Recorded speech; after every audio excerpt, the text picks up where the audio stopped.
Welcome back to the HVAC Accelerated Success Program. The power plant or engine of an aircraft is one of the most critical components and is checked and maintained regularly. Many of the indicators on the instrument panel monitor the engine's performance and operation. Before every flight, the pilot does several visual and performance checks before takeoff. An aircraft's engine is reviewed for maintenance after every 100 to 125 hours worth of service. The power plant provides thrust just like your technicians offer for your business. The indicators in business come in many forms: warranty and callbacks, Google reviews, and overall longevity of an installation or repair. The ability of your team to identify the problems that your customers are experiencing and to expertly provide solutions to these problems directly impacts the overall product offering that you have available. We have reviewed the warranty and call backlogs for each of our 6 companies. We've also followed up with customers and provided assessments for each of our 6 companies. Let's see how the power plant of these companies are performing today and what areas need improvement.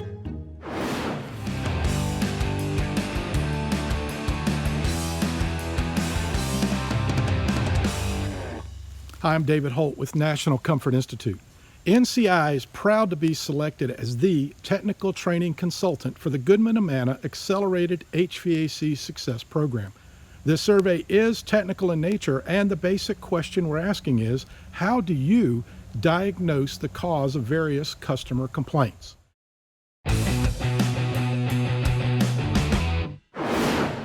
Your customer calls in with a no heat complaint. Their home is conditioned by a typical ducted HVAC system powered by a gas furnace. What steps do you follow and what tools do you use to diagnose the cause of this no heat complaint? First thing when you get to the customer is, ring the doorbell. First thing you do is you talk to the customer about what's going on, what their complaint is, what areas of the house, is the whole thing, what is it? You get their feedback. Next thing I do is you go up to the thermostat. That's the very next thing. You go to the thermostat, and in this case, it's no heat. You just crank the heat up, crank it up to 90, see if something turns on. Then you go down by the furnace, and you start diagnosing. As far as diagnosing for a no heat, really all you need is a voltmeter. And if you've got a good new voltmeter, that'll tell you the milliamps, everything you need to know. Voltmeter and a 6-in-1 screwdriver, and you can take most everything apart on a furnace. So awesome. Those are the tools I used.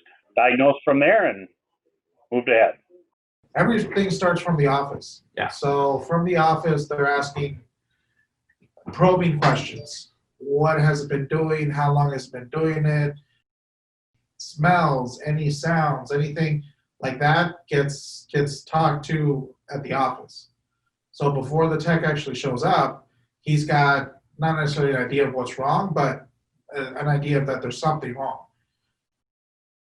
So he has some place to go from. So the steps start at the office. The next thing is when they arrive, the tech is always, marked with his mask and the tool bag and there's a process for him to show up to the door. And then the first thing he does when he arrives is he introduces himself and starts asking more probing questions. The diagnostic starts right there. What is experienced from the customer? Because it may not be anything technically wrong. We wanted to make sure that everybody had, so we use I don't know if you can see, but we have, our field piece job link, and we actually generate a report from it every single time we share. So we look for manometers, right? The new field piece manometers that are incredible, right? They're wireless. The new actually I like the S14s. He went to the new wireless that gives a subcool superheat and so on, and this doesn't apply to heating. But what we did is we standardized the whole company, so everybody's using the same tools right? And then we teach to those tools, and then third-party validation. Every single call, and listen to me, every single call that our technicians go to, whether it's heating or cooling, right? They are expected, rephrase, required to call in to the office, to the service manager, right, or to me, to ensure that we actually go through and did we check the thermostats? What's your subcool? What's your superheat? Right? What's your delta T? Where are you? Right? Those are some of the things. So one, we standardize. Every single truck has the same vacuum, the same gauges, the same meters, everything all the way across, because we want to standardize so that whether one tech shows with 2 years experience or big guy with longer than I've been alive experience, right? Yeah. It's all the same across. Well, the first thing I will do is go to the customer home, go straight to the thermostat, make sure the thermostat is on heat. I see sometimes the customer do know how to use the thermostat, they put the temperature down. So that's the first thing I will do is go to the thermostat and do that steps. If nothing start up, I will go to the attic or to the closet, wherever the furnace is, and start checking, make sure the system has power. It did not start up the furnace. It will be the different scenarios that I would like to know. What else should I say? Once the thermostat is sending the signal to the thermostat, if nothing happens, then I can go different rounds. If I don't see nothing happens, then I go to the furnace, check for power. But if I see that the furnace start going to the purge sequence, then I will go to see what part of the sequence is doing it. Did you see different rounds that I said? I would like to know more feedback or what steps do you want me to go? A high limit switch automatically turns the heat source off when the furnace reaches dangerously elevated temperatures. This situation is commonly misdiagnosed as a bad limit switch. Did you know that low fan airflow is the most likely cause for this no heat situation? Stay tuned to learn how NCI technical training can help your team solve this unsafe operating condition.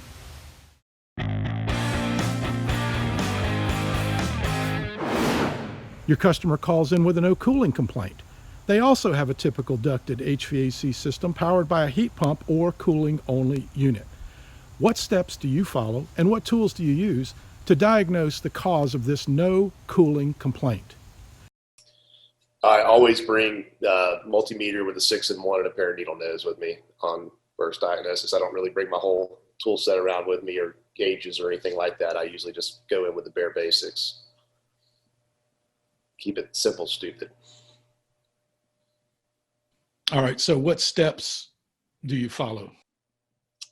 Well, I would talk to the customer, see if they have any history, have them walk me through the house, get familiar with the controls, with the zones, which parts of the house are being heated or cooled by what different systems. And, I would always check out my control first, and then I would go through the controls from the air handler or furnace and trace back my controls, verify all my controls are engaging.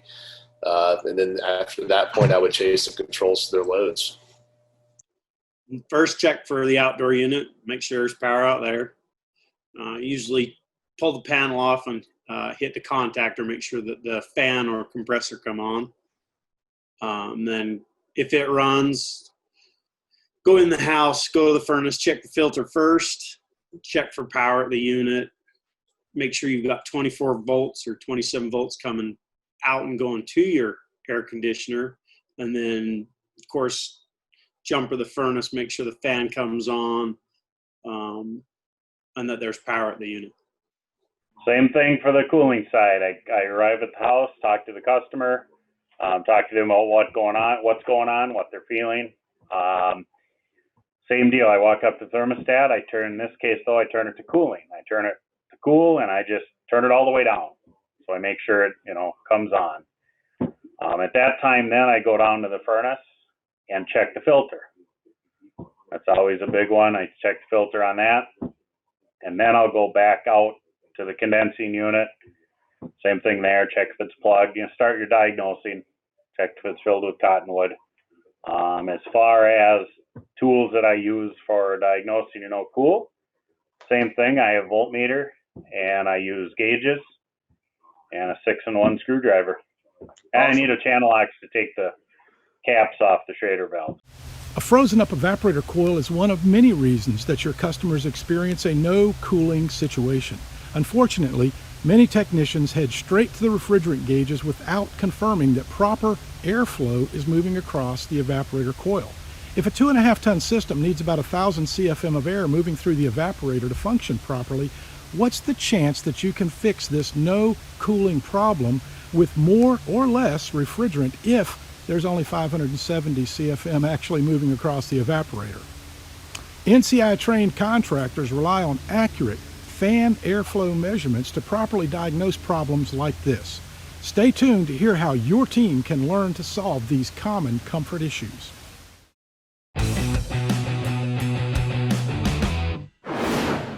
What steps do you follow and what tools do you use to diagnose the cause of an uncomfortable room complaint?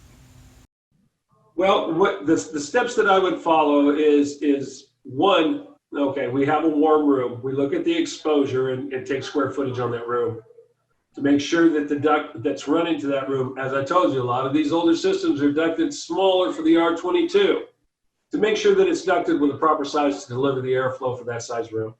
We'll also use a digital thermometer to see what air delivery we're getting out of that room. And then we also check for the velocity and the CFM that's coming through that grill. So I like the little flute one or not flute, but field piece that fits on top of your meter that you can actually do an average on it. Nobody carries an Allen or a hood around with them anymore, so you want to make sure you're getting proper airflow. We also look at the supply grills. Stamp face grills are just, they're trash that are made for tract homes. They restrict the air tremendously in most cases, and we see a lot of those. On almost every new install that we do, we either do a full duct system in the attic and go to the R8 insulation with Mylar jacketing and add returns and increase supply sizes and go to bar type grills to release the air properly. We ascertain it in this thing, and if we're not getting what we want as to airflow, then we'll check the ductwork back to the unit to make sure that we have no holes in it, nothing like that. There's no insulation pulled off. If we're getting a pretty wide range, 2 or 3 degrees more than what it is just after it comes out of the coil, we know we may have leakage or insulation problem on the ductwork, which you go back in and you replace a section. If it's flexible duct, if it's hard duct, then you rewrap the insulation on it and make sure that it's good and sealed. Mm-hmm. That's basically what we do with it. For an uncomfortable room, I would visually inspect what I could with the ductwork going to that zone or room. And at that point, I would take a temperature reading at the supply. I would see if they have a return in that area as well. And I would be looking for a dirty air filter or poor airflow as well. The field piece has actual temperature gauges that you can place in the room wherever they're at, and it'll give an actual real-time temperature reading with dew point, it'll actually come up into a psychrometric chart if you need it to, but it tells you exactly what temperature it is at that time so that you can identify it. So how do you identify an uncomfortable room complaint? How do we do that? Yeah, you first have to Identify the temperature, okay. After that, you go into if it is a temperature issue, because we've come across a lot of it feels hot and the husband's like she's just going through menopause. If it is a temperature issue, then we deal with it. The guys know they're going to be in the attic, checking airflow, checking everything. This is one of the most common complaints we got in my family's HVAC business. Fixing this problem requires measurement, not guesses or assumptions. The most important measurements required to solve this problem involve asking the right questions of the homeowner. Nobody knows more about the comfort of their home than the people that live there. Therefore, you must understand how they use each room in the house. Do they host large group gatherings? is a bedroom now serving as an office with lots of heat-producing screens and lights that weren't planned for when the house was built. Once you understand how the rooms are used, you must pull out your tape measure, infrared camera, and airflow measuring equipment to determine if all the comfort system components are working well together to keep the rooms cozy. Does your team know how to solve this common issue? Stay tuned to learn more.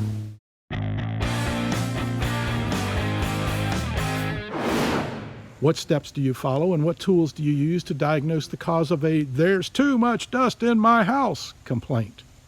It all depends on what type of filtration they use. And maybe they're not using the proper filter, or maybe the duct or the return duct is sucking air off the attic. Definitely the dust has to do with how you clean the air with the filtration. Guys in the attic, we're checking static pressure, making sure that he's not losing pressure across his return, because that'll just pull all kinds of into their house. Mm-hmm. So yeah, there's a process in place for that. And I guess my question would be, right, and this is going to be too much dust. Dust leads into positive and negative pressure of a home. Mm-hmm. Not just lead straight into a sales call, because at that point, You're going to check that return. You're going to check your lines in the attic. You're going to check to make sure it's sealed at the return box in the ceiling and all the way back, and that there's no holes in it where it's drawing through. A lot of these units are located in the attic out here in the desert. So you're going to want to make sure that your plenum boxes are all sealed proper to the furnace and there's no loose panels. You're not sucking in attic dust into it. If it's in the garage or in a closet, it's going to be setting on a platform. You want to make sure that the inside of that platform underneath the furnace is sealed.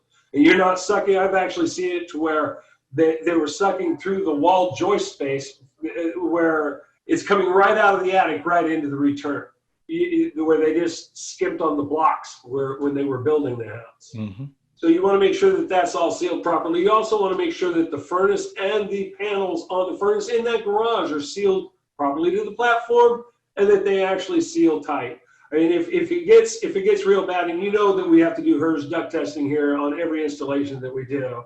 So ours will average about 2% on all installations. We run a real tight ship with our sealing. If we're putting in ductwork, we seal the TYs if they're not already sealed from the factory. We Glen coat the sealing boxes and then we seal around the edges before we put the registers in. We're not just using a filter that dust will flow through. I mean, I don't like to go much lower than a MERV 8 pleated filter on anything we put in. And in many cases, we'll put a 5-inch filter cartridge underneath the furnace, which really does a real nice job, but you've got to be real careful with your duct sizing at that point, because a lot of people don't understand that if it's telling you it'll do 2100 CFM, that's with no coil and no filter on it. So you've really got to watch that too to see how much static pressure it actually puts on the system at that point. Poor indoor air quality affects occupant health in a big way. Way too many contractors try to solve dust problems with misapplied IAQ products. Did you know that the #1 cause of a dusty home cannot be solved with high-efficiency air filtration systems alone? When your team learns to fix this common problem, you'll gain a whole bunch of new customers through 5-star reviews, glowing testimonials, and unlimited referrals from delighted customers. NCI trained and certified contractors can permanently solve this problem and many more. Can your team do that?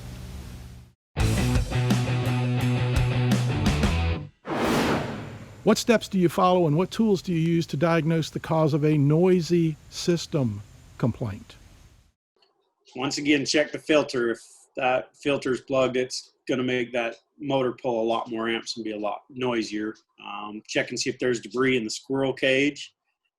Check the size of the ductwork. Do a static pressure test across the furnace and the system. Make sure that blower is balanced inside that compartment and there's no loose screws or anything missing in the housing of the furnace to cause noise. Airflow, that's what I'm teaching my tech, is it's like airflow is the first thing you check, both outdoor and indoor, because that's the majority of the problem over any system. I would check the integrity of the blower wheel, make sure that it's clean, check the bearings in the motor, look for any loose ductwork, any type of loose paneling on the the air handler furnace slash condensing system. I would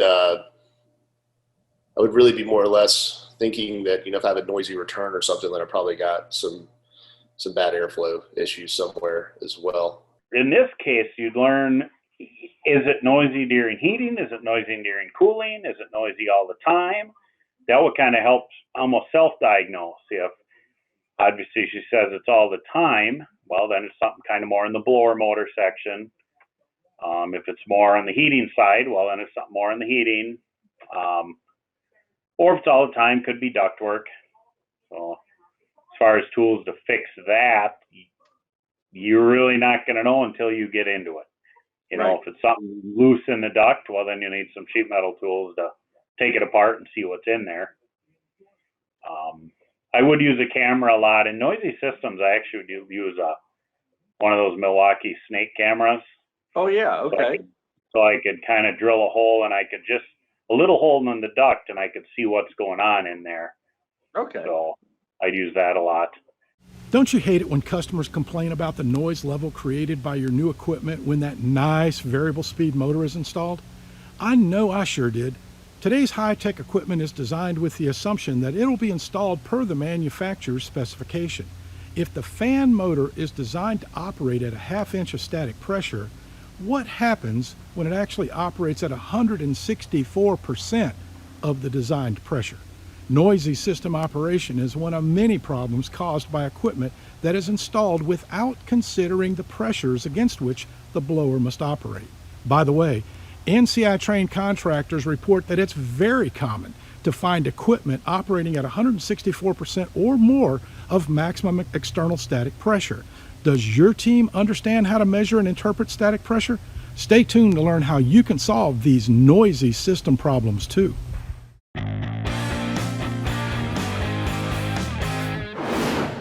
What steps do you follow and what tools do you use to diagnose the cause of a high utility bill complaint? We use the field piece. That'll tell you exactly what the efficiency rating is, exactly where you're at in real time. Yeah. What your amp draw is, what your inrush are, how the motor's doing, everything. Condenser fan motors, compressors, blowers. We pull the units apart. Yeah. And I mean, unfortunately, we are the land of no return, and we are the land of ductwork. So we have a solution. We have a scenario. We have processes in place. It's just explain it to the customer at that point. High utility bill, I'm probably going to be looking for a low charge system running with, inefficiencies. I'm going to go for efficiency on that. I'm going to look for airflow. I'm going to look for, insulation. I like to, look at the attics, look at the windows too. A lot of times it's not the AC system. A lot of times it's just a poorly insulated house. Check weather strippings, weather seals, things like that, the little simple stuff. Do a walk around and, make sure I'm getting a really good delta on my cooling. And from there, I would probably start trying to measure static pressures and make sure that all that stuff is going to be efficient. Once again, check that filter. Make sure that you're pulling the air you want through that blower. Check the outdoor unit if it's got air conditioning, because if it's dirty, it's going to run and run and run because it can't compress a liquid to a liquid. Check and make sure it's properly charged, because if it's low, it'll just run and run and run. If it's just a furnace, make sure its gas pressure's running right. The blower's running at the right speed. And that the furnace is adequately sized for the home, because if it's too small or too big, it'll short cycle or run way too long if it's too small. Most of them, the only one that you're really using that's very complex or that takes time is, the multimeter to check for power, but the static pressure over having a noisy system if it's too small. But I mean, usually it's just nut drivers, zip gun, maybe the multimeter. No, nothing nothing out of the ordinary for tools. The homeowner's monthly utility bill is a good indicator of how well the entire HVAC system is operating. At NCI, when we say HVAC system, we're talking about the entire HVAC system, from grills and registers all the way back to the equipment. Did you know that the typical ducted HVAC system in North America only delivers 57% of the equipment's rated capacity to the living space within the house? Think about that. The customer is paying 100% of the utility bill to heat and cool their home, but they only get 57% of the comfort that they're paying for. Do you think the thermostat would shut off a little more often if we got more than 57% of the comfort transferred from the equipment to the conditioned space? Probably so, right? NCI trained contractors can fix these real-world problems. Can your team? NCI offers a wide variety of online and on-site training programs designed to help you stand out from the crowd of common HVAC contractors. We'll help you transform your business into a professional indoor comfort practice one step at a time. Our technical, sales, and business implementation products and services are all designed to help you deliver the safest, healthiest, most comfortable, and energy-efficient HVAC systems possible. We look forward to the opportunity to serve you.